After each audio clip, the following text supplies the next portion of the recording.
سلام،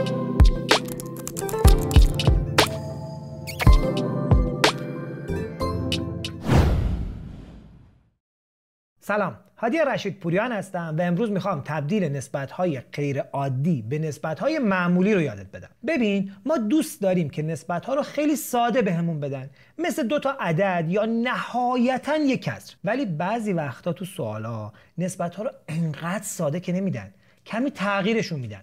پس من اینجا بهت یاد میدم که چطور نسبت‌های غیر عادی رو به نسبت‌های عادی تبدیل کنی، به نسبت‌های معمولی، و بعدش هم خیلی راحت بتونی مسئله رو حل کنی. این سوال رو ببین. نسبت قد بهرام به کامران و مهران مثل 1/4 به 1/2 و 1/6 است. میخواییم نسبت قدها رو با عدد طبیعی به دست بیاوریم. تو ویدیوی قبلی بهت گفتم که اگه سوال نسبت 2 چیز رو به صورت 2 تا کسر داد چی کارش کنی؟ ولی اینجا 3 تا کسره. اینجا دیگه نمیتونیم همه رو روی هم بنویسیم و تقسیمشون کنیم. اینجا باید یک ترفند جدید به کار ببریم. ترفندی که میخوام به کار ببرم اینه: با مخرج مشترک گرفتن مخرج کسرها رو یکی میکنیم، بعد صورتامون میشن نسبت‌های ما. خب 1/4 دارم، 1/2 و 1/6. مخرج مشترک تمام این کسرها چیه؟ میتونم بگم 24. 12 هم میتونم بگم. من 12 رو انتخاب میکنم چون کوچیک‌تره. ببین، تو مخرج مشترک گرفتن با اینکه تمام مخرج مشترک ها کارمون رو میندازن، همیشه کوچکترین مخرج مشترک بهترینه. چرا؟ چون ساده ترینه.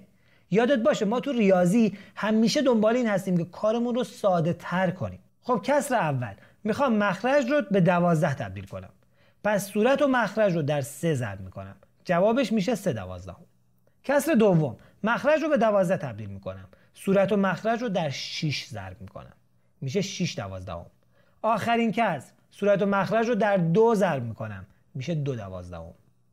حالا تمام مخرج ها با هم برابرن، پس نسبتی که ما میخوایم میشه نسبت بین صورت ها، یعنی 3 و 6 و 2.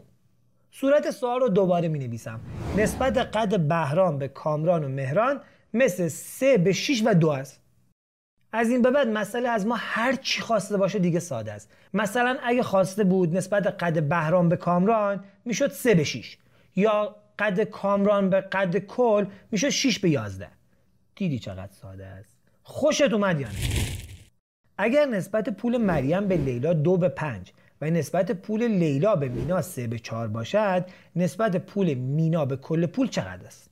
به صورت سوال دقت کن. 4 تا عدد برای نسبت بیان شده بین 3 نفر، ولی 1 نفر از این 3 نفر به صورت مشترک با اون 2 تای دیگه نسبت داره. تو این جور سوال ها اول اون 1 نفر رو پیدا میکنیم، چون اون سرنخ ما برای حل مسئله است. اینجا لیلا سرنخ ماست. چرا؟ چون هم با مریم هم با مینا نسبت داره. خب اول نسبت ها رو به صورت کسری می نویسیم. نسبت پول مریم به لیلا 2 به 5، یعنی 2/5. نسبت پول لیلا به مینا 3 به 4، یعنی 3/4. حالا چون لیلا سرنخ ماست، من میام عدد جلوی اسم لیلا رو تو هر دو کس با هم یکی میکنم. ولی حواست باشه ها، وقتی من میگم یه عددی رو تو کس تغییر میدم، منظورم اینه که صورت و مخرج رو در عددی ضرب یا تقسیم میکنم. من نمیتونم همینجوری الکی یه عددی رو بردارم یه چیز دیگه جاش بذارم. الان من اگه بخوام این 2 عدد رو به یکی تبدیل کنم، باید صورت و مخرج این رو در 3، صورت و مخرج این کسر رو در 5 ضرب کنم. جواب رو ببین. عددی که جلوی اسم لیلا نوشته شده در هر دو کسر یکیه، 15. قبلا جلوی اسم لیلا نوشته شده بود 5، اینجا هم نوشته شده بود 3، ولی الان هر دو جا نوشته شده 15. حالا این عددهای به دست اومده نسبت پول این 3 نفر نسبت به هم دیگه است. طبق این اعداد مسئله رو دوباره می نویسم. اگر نسبت پول مریم و لیلا و مینا 6 و 15 و 20 باشد، نسبت پول مینا به کل پول را بنویسید. یه خط کسری میکشیم، تو صورت نسبت مینا رو می نویسیم که میشه 20، تو مخرجم به جای کل پولشون جمع نسبت ها رو می نویسیم، میشه 6 به علاوه 15 به علاوه 20. اینم جواب.